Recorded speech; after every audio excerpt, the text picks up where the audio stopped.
Welcome back, ladies and gentlemen, to Minecraft Bedrock Homesteading episode 5. My name is Boggling10, and in this episode we're gonna go to the sky. What do I mean by that, you may ask? Well, you'll have to wait and see.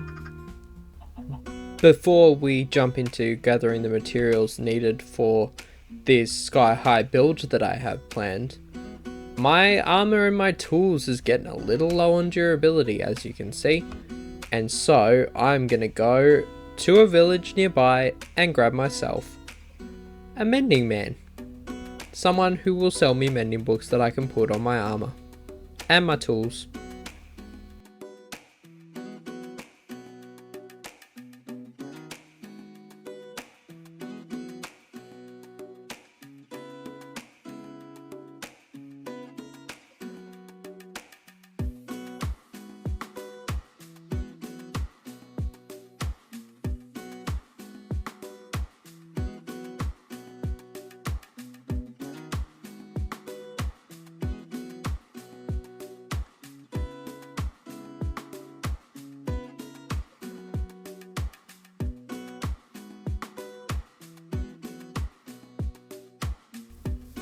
Alrighty, which one of you lucky villagers is gonna become my mending man?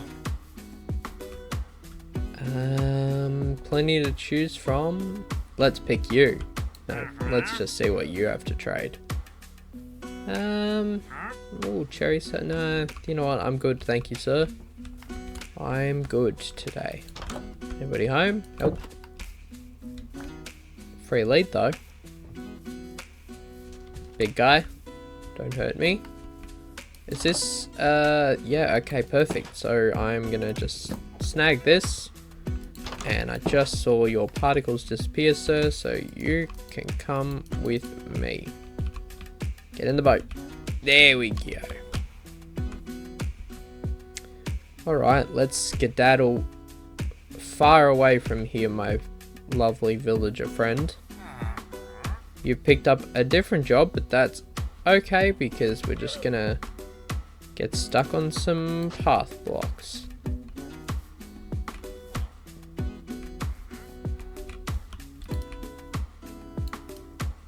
I have taken lovely Mr. Villager Man far away from any potential workstation, so if we throw the bed down, you should sparkle, and if I put the lectern down, yes, you're going to become a librarian. Perfect. Now, time to cycle through 50 bajillion trades.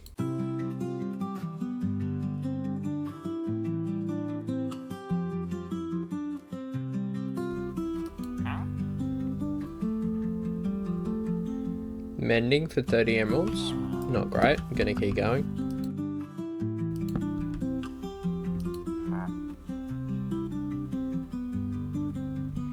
Okay, I'm breaking 3 for 16 emeralds and mending for 20 emeralds. I think that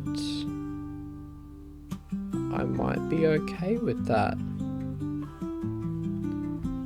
Given I need unbreaking for my stuff, I think that that's the best option we're gonna get, Mr. Villager Man. Therefore, I need some paper so I can lock you in. Scene break. And we're back with the paper to lock in this lovely fella with mending and unbreaking. For cheap too, I might add. Even rarer in a villager. Thank you, sir. Let's get you in place at home. After many hours worth of pushing to try and get him from the river down there to up here, I've decided that until I can build this man a house, that his temporary residence is going to be the enchanting room. Now that should stop him being able to go through the doors, because only I can crouch through it, I believe. But the windows may prove to be a problem, so ow. That was not what I intended to do in the slightest. Let's try that again. Over we go.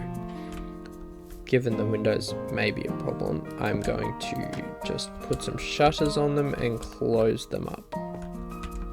This one I don't think should be, but better safe than sorry. Now when we shift to come in, we should be all good. And he should not be able to escape. With Mending Guy in place, I jumped straight into gathering resources for the silo. I started with some polished deep slate tiles rather, not polished. And then jumped into getting some spruce to make the platforms around the edges of the silo. Then I moved straight into placing down a whole bunch of pale oak logs and stripping them, because the top part of the silo is white, and what better block to use than the white pale oak. And it ties into all our other builds as well, which is a nice extra detail. After that, went into gathering some moss, which was very painful, placing the moss, bone mealing it and changing the dirt into moss. And then I also gathered light grey concrete powder, which wasn't hard to get the sand and the gravel. The dye was a little bit trickier, but you know, it is what it is. Since I got my mending man set up over in the enchanting shack, I have added to my boots and put mending on all my armour and my swords. And I've also put some armour trims on, which I did on a live stream. Because I went out to the Pale Garden and punched up some creakings and got resin to put on my armor, which obviously I think next episode I want to get netherite, hopefully do a little bit of nether exploration next episode maybe. But for now this looks good.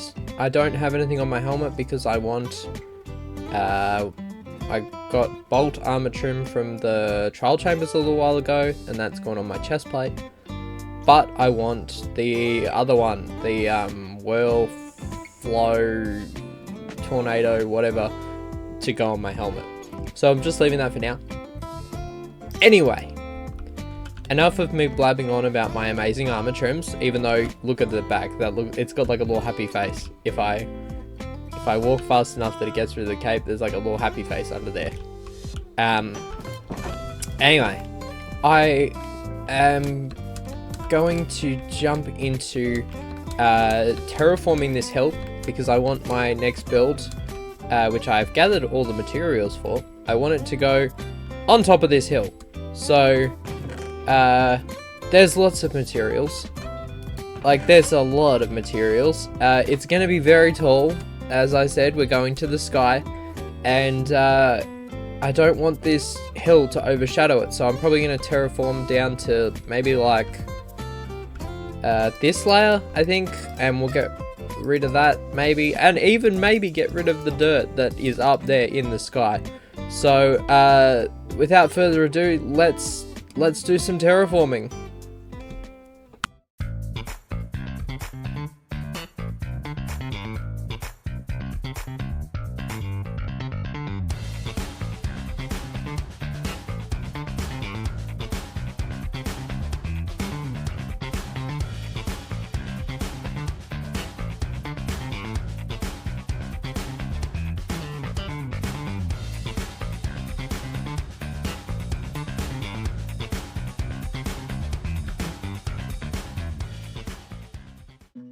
It might be raining, but this is the final result.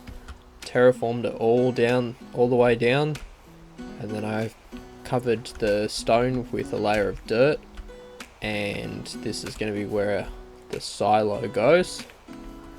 And just to demonstrate the extent of it, I started time-lapsing it and then it got too long for time-lapse in my opinion. So I've got double chest of dirt, double chest of cobble, more dirt, more cobble, more cobble,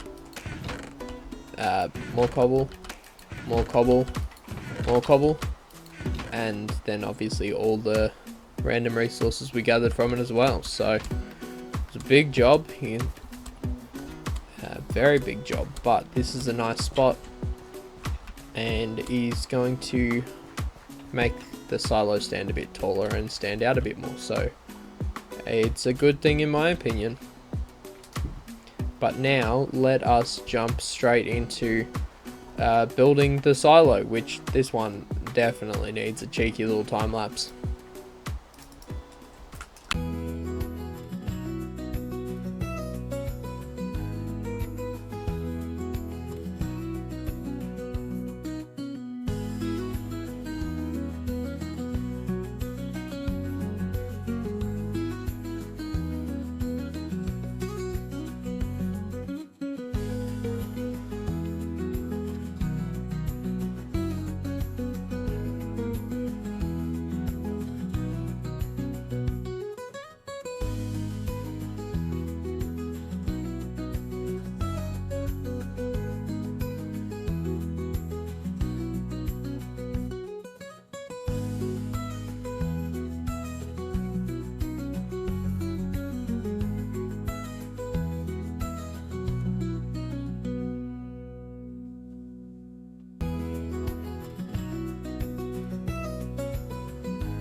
Ladies and gentlemen, the silo is complete, and in my opinion it is magnificent, absolutely magnificent.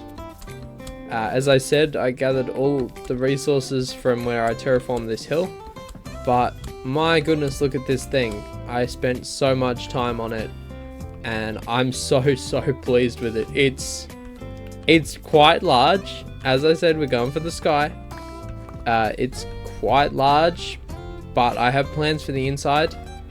What I'm more excited about is the gradient that I worked on the outside, and these platforms around it, which are my sort of scaling platforms. They provide, you know, access to the silo, but also they provide a really nice view of what we've worked on so far in this world, which is the enchanting shack, the chicken run, our homestead farmhouse, and I'm super pleased with this build. I'm so incredibly excited. I am, like, the gradient was sort of deep slate tiles to deep slate to tough to mossy stone bricks to andesite to light grey concrete to diorite to birch logs to stripped pale oak. It was a massive palette, but it's come together, in my opinion, incredibly well. I'm super happy with it, and anytime I stand in front of it, it just looks even bigger than what it actually is. So I can't put into words how incredibly pleased I am with it. I'm very happy. This space around it is not going to be left empty. This is going to be turned into a giant wheat field, because we're going to need all of that wheat to breed cattle and sheep and make bread and make cakes and all manner of things. And of course, you can't have a silo without wheat, because a silo is made for storing wheat. This one's not really going to store wheat, but that's the point, normally. Anyway, that's where I'm going to leave today's episode. Thank you all so much for watching. If you enjoyed, please like, comment, and subscribe. And I try and stream once a week on Twitch as well. So if you like what we're doing here on YouTube, come hang out live. Come chat and get involved and be a part of the action. Anyway, thanks so much for watching, folks. Have a lovely rest of your day or week or whatever it is. And I'll see you next time. Over.